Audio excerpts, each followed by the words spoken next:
Hello दोस्तों, तो सभी के लिए मंगलमय कामना। उम्मीद करता हूँ आप लोग अपने जीवन में यूँ ही आगे बढ़ते रहें, तरक्की करते रहें।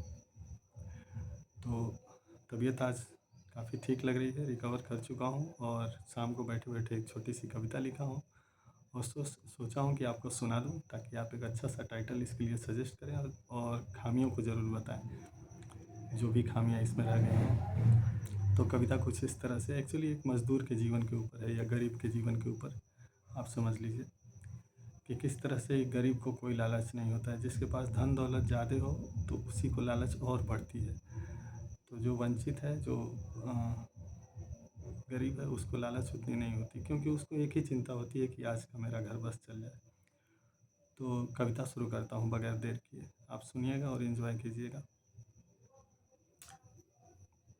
शुरुआत ऐसे कि मानव विकास की आशा में क्या क्या न कृत्य अपनाता है। मानव विकास की आशा में क्या क्या न कृत्य अपनाता है। मान मुकुट की चाह में पड़कर औरंगजेब बन जाता है।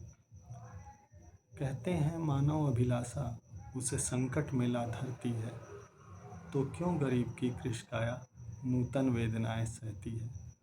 उसे न तो कोई चिंता है सिवा क्षुधा के हरने को, मतलब भूख को। उसे न तो कोई चिंता है सिवा क्षुधा के हरने को।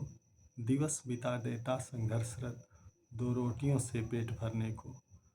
कोई कमाए यहाँ धन दौलत तो कोई शानो शौकत। गरीब कमाए दो रोटियाँ और थोड़ी सी इज्जत। शाम ढले जब प्रथम निवाला अपने मुख में रखता है, आँखों से अश्रु ढलते हैं मन में संतोष उपजता है। जब ईमानदारी की कमाई कोई खाता है तो उसको संतोष मिलता है दिल से। तो वही है कि शाम ढले जब प्रथम निवाला अपने मुख में रखता है, आँखों से अश्रु ढलते हैं मन में संतोष उपजता है। ना पढ़ता वो वेद शास्त्र को, ना पढ़ता विज्ञान कहीं। ना पढ़ता वो वेद शास्त्र को, ना पढ़ता विज्ञान कहीं। पर पढ़ लेता जीवन अनुभव को, क्या बिकता ऐसा ज्ञान कहीं। वो अपनी जीवन माला में नित नई मोतियाँ पिरोता है। वो अपनी जीवन माला में नित नई मोतियाँ पिरोता है। अपने सारे दुखों को भूलकर कोई भला कर्म कर सोता है। सिखलाता वो सीख हमें, सिखलाता वो सीख हमें, क्या हो जीवन का आधार। सिखलाता वो सीख हमें, क्या हो जीवन का आधार। इस नश्वर शरीर का मतलब है हम कभी न भूलें परोपकार। इस नश्वर शरीर का मतलब है हम कभी न भूलें परोपकार। भले न तुम धन धान्य दो, भले न तुम धन धान्य दो, पर सहानुभूति का दान दो। भले न तुम धन धान्य दो, पर सहानुभूति का दान दो। क्या इसमें भी कुछ जाता है, गर किसी को तुम सम्मान दो, गर किसी को तुम सम्मान दो। आशय कविता का यही है कि सबकी भावनाओं को समझें, सबकी इज्जत करें, किसी को अपने से छोटा मत समझें। कोई यहाँ पे बड़ा नहीं है, सब बराबर हैं, बस स्थितियाँ और परिस्थितियाँ अलग अलग हैं। आज मेरे साथ, कल किसी और के साथ, परसों किसी और के साथ होंगी। कुछ भी जगत में अस्थाई नहीं है, तो ये चीज़ हमें मान के चलना चाहिए। एक चीज़ और दोस्तों, जैसा कि मेरे मन में जैसे हमेशा कुछ कुछ प्रश्न उठते हैं तो मैं बच्चों से पूछ लेता हूँ और कभी कभी बच्चे भी हमें बहुत कुछ सिखाते हैं।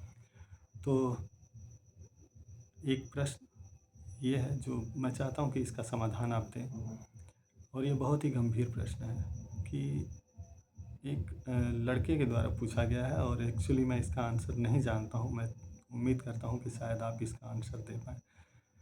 तो सवाल ऐसा था कि एक बच्चे ने मुझसे पूछा, कुछ ऐतिहासिक बातें हो रही थी तो उसने मुझसे अचानक से पूछ लिया। चौथी पाँचवीं क्लास का बच्चा था, तो उसने पूछा कि मुझे एक बात बताइए कि जब ऐतिहासिक अपने किताबों में धर्म ग्रंथों में हम पढ़ते हैं, देखिए मैं किसी को ब्लेम नहीं कर रहा, मुझे बस ये है कि इसका आंसर नहीं पता, अन्यथा न लें इस बात को। तो उसने कहा कि हम पढ़ते हैं कि युद्ध जो ऐतिहासिक लड़े गए या कहीं टीवी सीरियल्स हम देखते हैं तो उसमें होता है कि राजा अपनी सेना को आदेश देता है आगे बढ़ो, कूच करो, लड़ाई करो। तो ये सारा हम देख देख करके बड़े हुए। तो उसमें एक प्रश्न ये बनता है उसका, उसने कहा कि अगर कहीं 30-40 लोग एक क्लास में शोर कर रहे होते हैं तो टीचर ऊब जाता है और कहता है चुप हो जाओ, मेरी आवाज़ नहीं सुनाई देगी तुमको। तो ऐसा कैसे होता था कि जहाँ पे ऐतिहासिक युद्ध लड़े जाते थे और लाखों की सेनाएं एक दूसरे के साथ लड़ती थी और जान की बाजी लगी रहती थी, कितने लोग मारे जाते थे, तो उनके बीच में एक राजा का आदेश कैसे सुनाई देता होगा लोगों को। तो ये सोचने का विषय है और होगा कुछ आंसर इसका। मैं ये नहीं कह रहा हूँ कि ये कोई टफ प्रश्न है, कुछ आंसर होगा। मुझे नहीं पता है दोस्तों, उम्मीद करता हूँ कि आप इसका आंसर बताएंगे या ज़ूम कर सकेंगे और ज़रूर आप कमेंट बॉक्स में मेंशन करें। Thank you, thanks a lot.